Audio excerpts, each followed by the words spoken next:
আসসালামু আলাইকুম। আজকের ক্লাসে সবাইকে স্বাগতম। আশা করি সবাই খুব ভালো আছো। আজকে আমি নবম দশম শ্রেণীর শিক্ষার্থী বন্ধুদের সাথে যে পাঠটি নিয়ে আলোচনা করব তা হচ্ছে লগারিদম। তোমাদের অনুশীলনী 4.2। তাহলে শিক্ষার্থী বন্ধুরা, এই লগারিদমের আজকে আমরা শিখব মৌলিক বিষয়, সূত্রাবলীর ব্যাখ্যা এবং গাণিতিকভাবে এর প্রয়োগের বিভিন্ন কৌশল।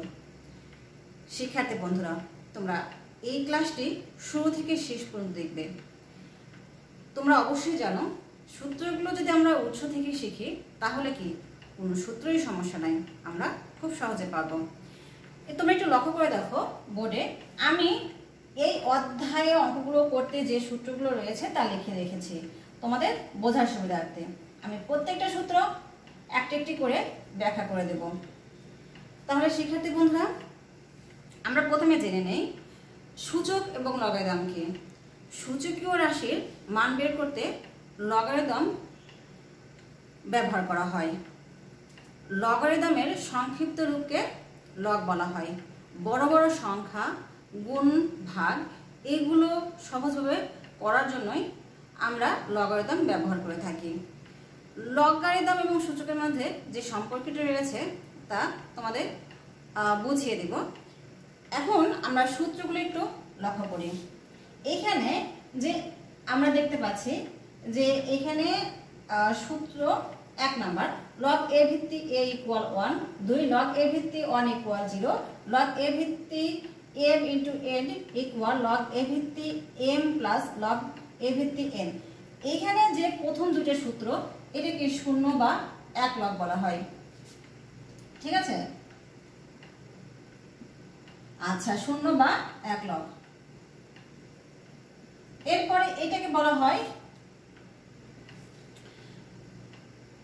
এই 3 নাম্বার গুণফলের লগ, 4 নাম্বার ভাগফলের লগ, এখানে 5 নাম্বার হচ্ছে ঘাতের লগ, আর এই 6, 7, 8, 9 এগুলো হচ্ছে ভিত্তি পরিবর্তন লগ। তাহলে শিক্ষার্থী বন্ধুরা, তোমরা এই সূত্রগুলো বুঝে নিলে। এখন তোমাদের সাথে আমি যে গুরুত্বপূর্ণ একটা কথা বলবো তা হচ্ছে এই অধ্যায়ে অঙ্ক করতে আমাদের 6টি সূত্র ভালোভাবে জানলে অঙ্ক করতে পারবে। 1 থেকে 6 পর্যন্ত তোমরা সূত্রগুলো যদি একটু ভালোভাবে জানো বা বোঝো তাহলে কি এখান থেকে সব অঙ্কের সমাধান করতে পারবে। এবং 7, 8, 9 এগুলো প্রয়োগ তেমন নাই, কিন্তু সূত্রগুলো তোমাদের জেনে রাখার জন্য লিখেছি। তাহলে আমি সূত্রগুলো একটু ব্যাখ্যার দিকে যাই, এগুলো মুছে দিচ্ছি।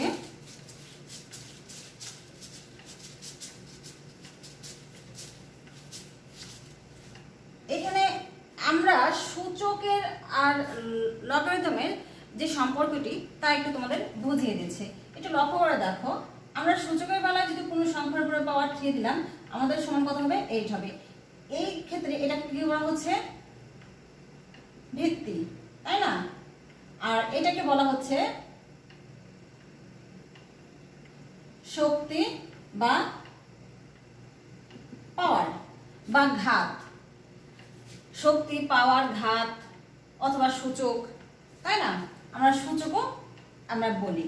তাহলে এইখানে আমরা যে বিষয়টি তোমাদের সাথে বলবো তা হচ্ছে, আমরা সূচকের বেলায় লিখলাম, সূচকের বেলায় যদি কোনো সংখ্যার উপর পাওয়ার থাকে সেই সংখ্যাটা আরো বেশি শক্তিশালী হয়ে যায়। সেই ভিত্তিকে কতবার, যত পাওয়ার থাকবে ততবার গুণ করতে হবে। আর এই লগারিদমের বেলায় এসে দেখো, তাহলে যদি লগ আমরা ভিত্তি 8 লিখবো, এখানে কত আমরা পেয়েছিলাম? 8 লিখবো। কিন্তু দেখো যে এই সূচক 3টাই বের হবে, এর সমান 3। আসলে কি 3 বের হবে? অবশ্যই হবে। কিভাবে হবে তাই একটু বুঝিয়ে দিচ্ছি। লগ 2 ভিত্তি 2 to the power cube, to the power 3। আচ্ছা, এখন 2 কিউব আমি লিখলাম। এই ক্ষেত্রে কি হচ্ছে, সূত্রটা একটু লক্ষ্য করে দেখো যে 5 নাম্বার একটা সূত্র ছিল, লগ এ ভিত্তি m to the power r। এইখানে কি ভিত্তি এবং পাওয়ার, তার উপর যদি পাওয়ার থাকে তাহলে কি এই পাওয়ারটা সামনে চলে আসে। তাহলে আমরা সেই অনুযায়ী এইখানে 3টাকে আমরা সামনে নিয়ে যাব। 3টাকে সামনে নিলাম, কি হলো log 2 ভিত্তি 2। এইখানে 1 নম্বর সূত্র অনুযায়ী এর মান কত 1, তাহলে আমরা লিখতে পারি 3। ঠিক দেখো যে ঠিক এই যে পাওয়ারটা এখানে কে, সেই সূচকটা কিন্তু আমরা ঠিকই 3 পেয়েছি। তাহলে সূচক থেকে লগারিদম আসা যায়, লগারিদম থেকে সূচকের মানও বের করা যায়। ঠিক আছে শিক্ষার্থী বন্ধুরা, এরপরে আমি সূত্রগুলো একটু বিস্তৃতি ব্যাখ্যা তোমাদের সাথে শেয়ার করব। তাই একটু লক্ষ্য করো যে আমরা কোনো সংখ্যার উপরে 0 দিলে তার মান কি 1 হয়। আর সূচকের বেলায় তো এরকম অঙ্ক আমরা অনেকে করেইছি যে কোনো সংখ্যার উপরে যদি 0 হয় তার মান সরাসরি 1 হয়ে যাচ্ছে। তাহলে লগারিদমের বেলায় কি হচ্ছে, ঠিক একই রকম, লগ ভিত্তিক a 1, আমাদের এখানে ফলাফল ছিল 1 আর কি হচ্ছে 0। দেখো এই ক্ষেত্রে আমরা যে করেছিলাম 2 কিউব ইকুয়াল 8, আমরা কি লিখেছিলাম log 2 ভিত্তিক 8 ইকুয়াল 3। দেখো তো হুবহু মিলে গেছে না, এটা নিচে চলে আসছে, আটা এখানে চলে আসছে।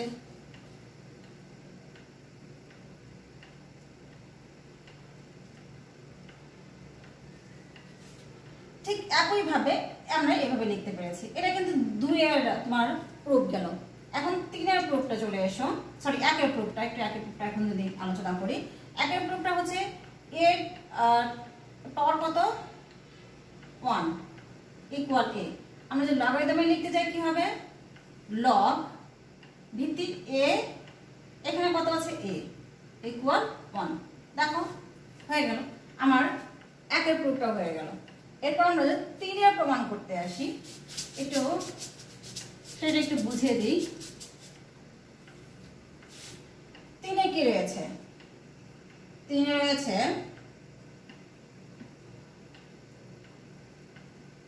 log, সরি 3 এ লেখার দরকার নাই, আমাদের সূত্র তো এখানে লেখাই আছে, আমি শুধু লিখব log a ভিত্তি m ইনটু n। তাহলে আমাদের কি আছে log a ভিত্তি m প্লাস log a ভিত্তি n। এই ক্ষেত্রে আমরা ধরে নেব, ধরি log a ভিত্তি m equal x, log a ভিত্তি n ইকুয়াল y।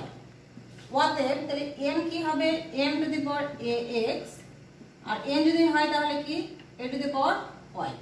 আমরা লিখতে পারি m into n equal m এর মান কত ax ইনটু n এর মান ay।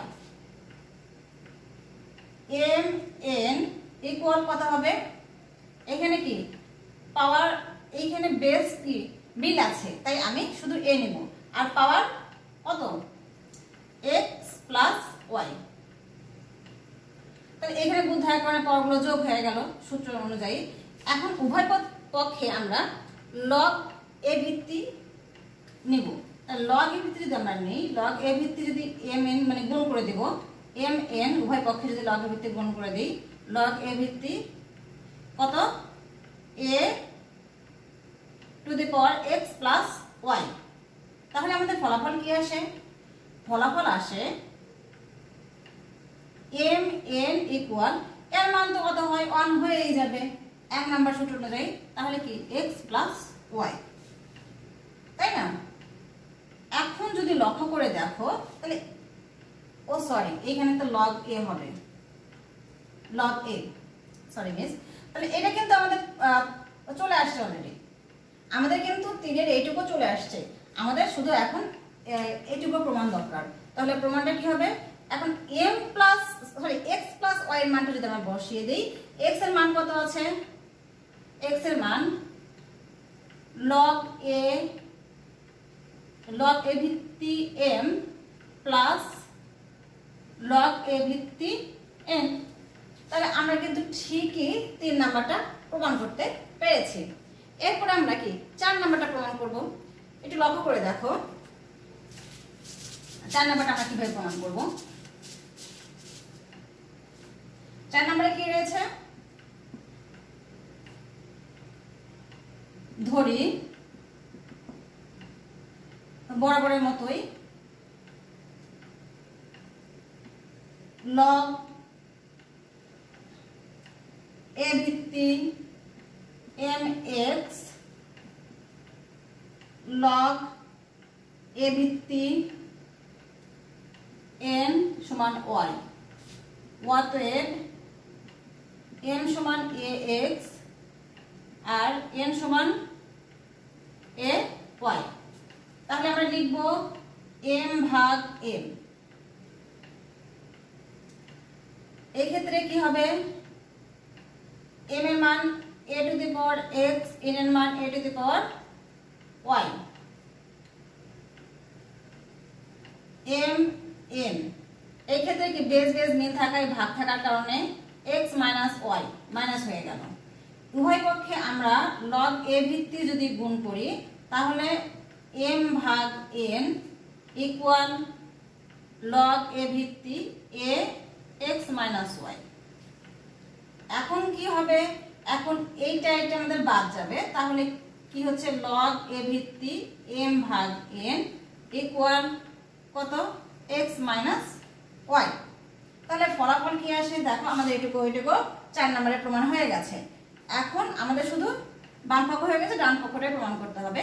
এক্ষেত্রে আমরা কি ধরে নিয়েছিলাম, x এর মান সমান log a ভিত্তি m মাইনাস, এখানে মাইনাস আছে মাইনাস দিলাম, log a ভিত্তি n। তাহলে শিক্ষার্থী বন্ধুরা আমরা কিন্তু প্রমাণ অলরেডি চলে এসেছি, প্রমাণ করে ফেলেছি, আমাদের অঙ্কটি হয়ে গেছে। তাহলে আমাদের কিন্তু 4 নম্বরটা প্রমাণ করতে পেরেছি। এরপরে আমরা প্রমাণ করব ঘাতের লব, তাই না? এখন 5 নম্বরটা প্রমাণ করব।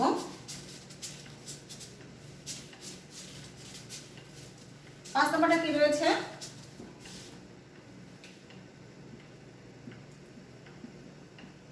ধরি আমরা কি লিখব, log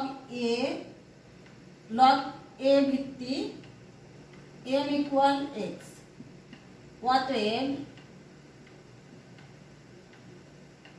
m equal a x। উভয় পক্ষে আমরা আর নিব, ঠিক আছে?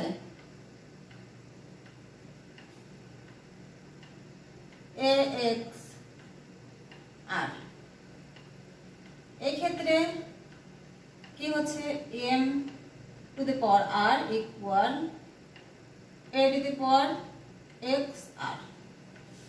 আমরা একই রকম ভাবে উভয় পক্ষে কি log a দ্বারা গুণ করব।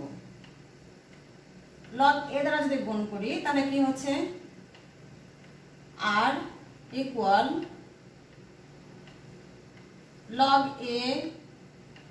log a ভিত্তিক a r x আর x। আমাদের তো বাম পক্ষ চলে এসছে, m log a ভিত্তিক m to the power r equal, এখানে কি এর মান 1 হয়ে যায়, থাকে হচ্ছে r ইনটু x। এই ক্ষেত্রে আমরা লিখব log a ভিত্তি m r equal r into x এর মান কত নিয়েছিলাম, log a ভিত্তি m। দেখো তো আমরা দেখো 5 নম্বরে প্রমাণ হয়ে গেছে। তাহলে যদি একটু বোঝার চেষ্টা করো তাহলে সূত্রগুলো কিন্তু তোমরা খুব সহজেই বুঝতে পারবে, এবং এর ব্যাখ্যাটা যদি তোমরা একটু করো প্রতিটা সূত্রে, তাহলে সূত্র কখনো তোমরা ভুলবে না, তোমরা সকল সূত্রই খুব ভালোভাবে পারবে। তাই শিক্ষার্থী বন্ধুরা তোমরা অবশ্যই মনোযোগ দিয়ে এই ক্লাসটি দেখবে এবং আগামী ক্লাস সবগুলো দেখার চেষ্টা করবে। তোমরা যেন ভালোভাবে গাণিতিক সমাধান করতে পারো এবং ভালোভাবে বুঝতে পারো, আমি তোমাদের এর সাথে কৌশলগুলো নিয়ে আলোচনা করার চেষ্টা করব। তাহলে শিক্ষার্থী বন্ধুরা আমি আশা করছি তোমরা এই টিউটোরিয়াল দেখে তোমরা লগারিদম থেকে খুব ভালো ধারণা পাবে এবং শিখতে পারবে। পরবর্তীতে এই অধ্যায়ের সকল অঙ্ক তোমাদের সাথে শেয়ার করার চেষ্টা করব। তোমরা আমার সাথেই থাকবে, আমার ক্লাসগুলো মনোযোগ দিয়ে দেখবে এবং সবাই ভালো থাকবে। আল্লাহ হাফেজ।